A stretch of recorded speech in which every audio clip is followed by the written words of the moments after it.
நாங்கள் எதுன்னு சொல்லுவோம், எக்ஸிக்யூட்டிவ் ஃபங்க்ஷன்னு சொல்கிறோம். அதாவது வந்து நம்மளுடைய மன அமைப்புகளில் வந்து நிறைய ஃபங்க்ஷன்ஸ் இருக்குது. அதில் வந்து எக்ஸிக்யூட்டிவ் ஃபங்க்ஷன் சொல்லுவோம். இதை வந்து மிலாசிஸ்ன்னு ஒரு பிரச்சனை, ஒரு நோய் சார்ந்த ஒரு குறியீடு. இவங்களுக்கு வந்து சொல்லணும் செய்யணும்னு தோணும், ஆனால் செய்ய மாட்டாங்க. ஒரு சிலருக்கு வந்து ஏதோ ஒரு அசௌகரியமான ஒரு உணர்வு இருக்கும், அல்லது அசௌகரியமான ஒரு நோய் இருக்க மாதிரி ஃபீல் பண்ணுவாங்க. அடிக்கடி சோர்வு ஏற்படும். ஆனால் என்னன்னு சரியாக அது கண்டறிந்து சொல்ல முடியாத காரணமாக இருக்கும். இதை வந்து மலாசியஸ் அப்படின்னு சொல்லுவோம். ஒருத்தருக்கு வந்து ஏதாவது ஒரு உணர்ச்சி, அது பல்வேறு வகையான காரணங்களாக இருக்கலாம். சில நேரங்களில் வந்து இன்னொன்றிலிருந்து இன்னொன்றுக்கு போக முடியாமல் இருக்கலாம். அதே மாதிரி இது வந்து தொடர்ந்து உளவியல் ரீதியில் சரிப்படுத்தலைன்னா இது வந்து அவங்களுடைய வாழ்க்கை முழுவதும் இது தொடரும். அப்போ இதற்கான வந்து ஒரு உளவியல் பகுப்பாய்வு தான் செஞ்சு மாற்ற முடியும். இது உடனடியே மாற்ற முடியாது. அவர்களோடு நாங்கள் வந்து ஒரு 3 மாதத்துக்கு மேலே தொடர்ந்து அவர்கள் சார்ந்த பிரச்சனைகளை பல்வேறு விதங்களில் நாங்கள் கண்டறிஞ்சு தான் அதை மாற்ற முடியும். அதாவது மலாசியஸ்ங்கிறது இன்னொரு வகையில் என்ன சொல்லலாம்னா, தனிமையை விரும்புதல், வெறுமை மனநிலை, எதையும் செய்ய ஆற்றல் இல்லாமல் இருத்தல். யாரு கேட்டாலும் எனக்கு செய்ய தோணலை, எனக்கு செய்யவே பிடிக்கலை, நான் சும்மா இருந்தால் போதும், ஆனால் எனக்கு ஏதோ ஒரு பிரச்சனையை வந்து நினச்சிக்கிட்டு அந்த பிரச்சனையை வாழ்கிறது மட்டும்தான் பிடிக்குது அப்படின்னு சொல்லுவாங்க. அப்போ இது வந்து மருந்து கொடுத்து மாற்ற முடியுமானா இது உணர்வு சார்ந்தது. அதாவது 2 வகையான மனநிலை உள்ளது. அதாவது இதை மனநிலை நாங்கள் சொல்கிறது அறிவு நிலை.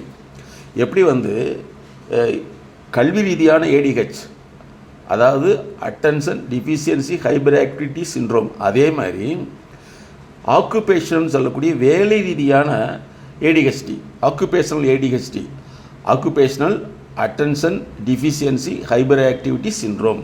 ஒரு வேலையை வந்து தொடர்ந்து செய்யாமல் அப்படி ஜம்பாகி போயிட்டே இருப்பாங்க. அவங்களுக்கு பிடித்த தனிமை தான். அந்த தனிமையில் வந்து சும்மா இருக்க மாட்டாங்க. தனக்கு யார் கம்ஃபர்டபுளாக இருக்காங்களோ அவங்களுக்கு கூப்பிட்டு புலம்பிக்கிட்டே இருப்பாங்க. அந்த புலம்புறதுல அவங்களுக்கு ஒரு இன்பம் கிடைக்கும். அந்த புலம்புறதை கேட்டுட்டு அவங்க தொடர்ந்து ஆறுதலும் நான் இருக்கேன் கவலைப்படாதீன்னு சொல்கிற அந்த நிலையில் தான் இருப்பாங்களே தவிர அதை விட்டு மீண்டு வர மாட்டாங்க. இதுக்கு காரணம் என்னென்னா, ஆரம்ப காலத்தில் பெற்றோர்கள் வந்து தங்களுடைய குழந்தைய பாசிட்டிவாக வளர்த்துறங்கிற பேரில் வந்து அவங்களுக்கு கம்ஃபர்டபுளான உலகத்தையே காமிச்சிருவாங்க.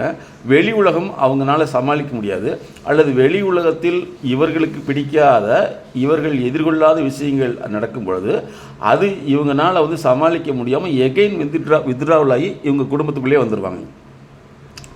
இது என்ன ஆயிரும்னா, இவங்க ஒரு இடத்துல வெளியில் போயில வந்து இவருக்கு முரண்பாடாக பேசினாலோ, அல்லது வந்து இவங்க அங்கே மேட்ச் ஆக முடியலனாலோ, நான் இப்படி ஆயிடுச்சு இப்படி பண்ணிட்டாங்களா இப்படி பண்ணியாங்கன்னு நினச்சி என்ன ஆகும்னா, இது ஆடிட்டரி இல்லூஷனாகவும் ஆடிட்டரி ஹாலுசினேஷனாகவும் மாறும். ஆடிட்டரி இல்லூஷன்னா அவங்க சொன்ன வார்த்தையை இவங்க வேறொரு மாதிரியான வார்த்தையாக கேட்பாங்க.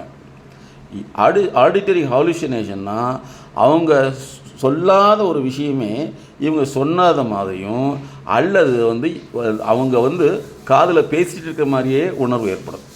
சிலருக்கு வந்து விசுவல் ஆல்சினேஷன் சொல்லுவோம். அவங்க வந்து நேரடியாக முன்னாடி பேசுகிறாங்கன்னு சொல்லுவாங்க. இதெல்லாம் வந்து அதாவது ஆரம்ப நிலையில் இதை கண்டறிந்து குணப்படுத்த முடியாமல், இதுக்கு வந்து மருந்து கொடுத்து மாற்றலாமான உணர்ச்சி சார்ந்தது, திறமை சார்ந்தது. ஆக்சுவலாக வந்து இன்னொரு வகை என்னென்னா, மனபாதிப்பு வர்றதே காரணம் வந்து மூளை நாள் வந்துச்சுன்னா அது பிறவியிலிருந்து இருக்கும். வாழ்க்கை பாதிப்பு, சமூக பாதிப்பு, கற்றல் சார்ந்தது, சமூக தொடர்பு சார்ந்தது வந்ததுன்னா அதற்கு மருந்து கொடுத்து மாற்ற முடியாது. உங்களால் சரியாக பேச முடியல, அடுத்தவங்களை சமாளிக்க முடியல, அடிக்கடி கோவப்படுறீங்கன்னா இதுக்கு ஏதாவது மருந்து கொடுத்தா சரியாகுமா? உங்களுடைய திறமையை அதிகப்படுத்துறதுக்கு தான் மைண்ட் செட் நாலேஜ் உளவியல் அப்படிங்கிறத நாங்கள் கொண்டு வந்தோம். அதனால் வந்து என்னால் செய்ய முடியல, செய்ய தோணலைங்கிறது அது ஆரம்ப காலத்தில் பெற்றோர்கள் இப்படி ஒரு ரொம்ப கம்ஃபர்டபுளான ஜோனில் வச்சது, அது அப்படியே தொடர்ந்துடும். இன்னும் ஒரு சிலர் வந்து அந்த குழந்தைக்கு ஆரம்ப காலத்தில் ஒரு உடல் பிரச்சனை, சாதாரணமாக ஒரு மூச்சு வாங்குறதா கூட இருக்கலாம். இந்த மாதிரியான விஷயங்களாம் கூட வந்து குழந்தைய கேர் பண்ணுங்கிற பேரில் வந்து அந்த குழந்தைய கம்ஃபர்டபுள் வைக்கல. அந்த குழந்தை 24 வயசில் 80 வயசானாலும் அதே லெவலில் தான் இருக்குதுங்கிறத நாங்கள் கண்டறிந்த உண்மை. இன்னும் ஒரு சில பெற்றோர்கள் வந்து ஹைலி டாமினேட்டாக இருப்பாங்க. நான் சொல்கிறத செய்வாங்க. ஆனால் அந்த குழந்தையினால், அது அந்த பையனால் அல்லது அந்த பொண்ணுனால் எதிர்கொள்ளக்கூடிய சமூகத்தினுடைய அந்த மனிதர்களை சமாளிக்கும் திறன் இல்லாதனால இந்த மாதிரி வந்து உள்நோக்கிய பயணத்தில் போவாங்க. அப்போ அவங்களுக்கு சொல்ல தோணாது, செய்ய தோணாது, ஆனால் கவலைப்பட்டுருப்பாங்க. அந்த கவலை யாராவது ஒருத்தர் கேட்கணும். அப்போ 2 வகையான ரீசனுக்கு காரணம் பெற்றோர்கள் தான். ஒன்று அதீத கம்ஃபர்டபுள், இன்னொன்று வந்து நான் சொல்கிறத செய் அப்படிங்கிற டாமினேட்.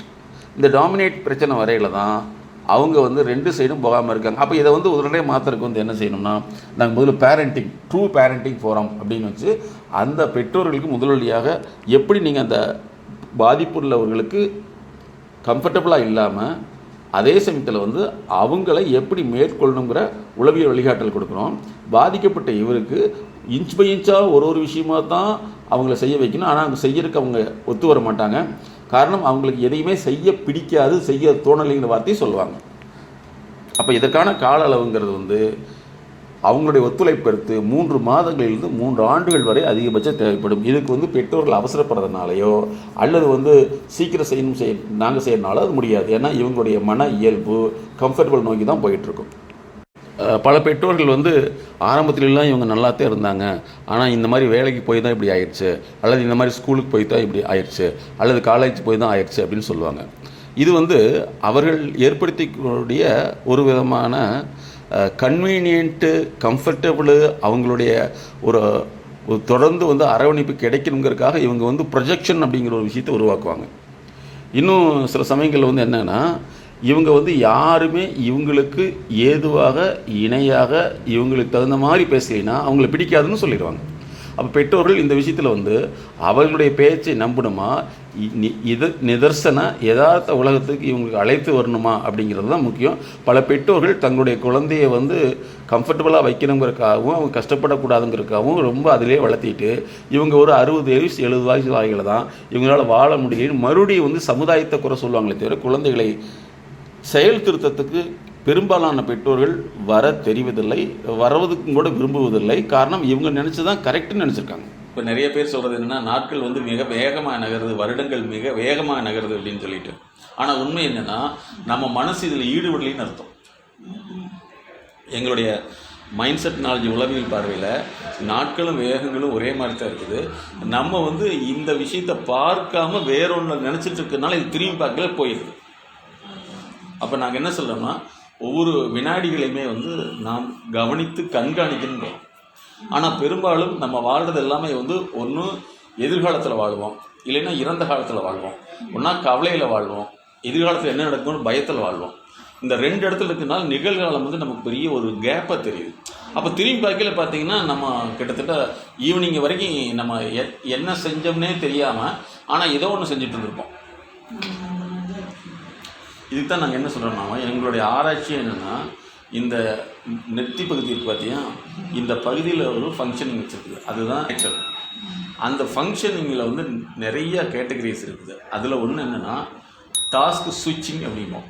அதாவது ஒன்றை செயல்படுத்துறது, அந்த செயல்படுத்துறதுக்கு போகக்கூடிய நிலை சுவிட்ச் ஆகிறது, ஆன் பண்ணுற ஒரு டாஸ்க் ஸ்விட்சிங் சொல்லுவோம். செகண்ட் இயர் வந்து எக்ஸிக்யூட்டிவ் ஃபங்க்ஷனும் சொல்லுவோம். அதை செயலை செயல்படுத்தக்கூடிய வழிமுறைகள் இது. அதுக்கடுத்து என்னங்கன்னா, அந்த செயல்படுத்தும் போது நம்ம எதை நினைவில் வச்சுக்கணுங்கிற ஒரு விஷயம், அதுக்கு பேர் ஒர்க்கிங் மெமரின்னு சொல்லுவோம் இது. அதற்கடுத்து வந்து நம்மளுடைய ரியல் டைம் அப்படின்னு சொல்லுவோம், ரியல் டைம் பர்ஃபார்மன்ஸ். இந்த நேரத்தில் நம்ம எப்படி வந்து நம்முடைய செயல்திறன் இருக்குதுங்கிறது பண்ணுறோம். இந்த விஷயங்கள் வந்து நமக்கு ஏஜாக மட்டுமே இல்லாமல் நிறைய பேருக்கு வந்து இந்த ஒரு ஃபங்க்ஷன் இருக்கிறது தெரியாது. இல்லை, அது வந்து ஆப்ரேஷனுக்கும் அதாவது சர்ஜரிக்கும் இந்த இயக்கத்துக்கும் சம்மந்தமே இல்லை.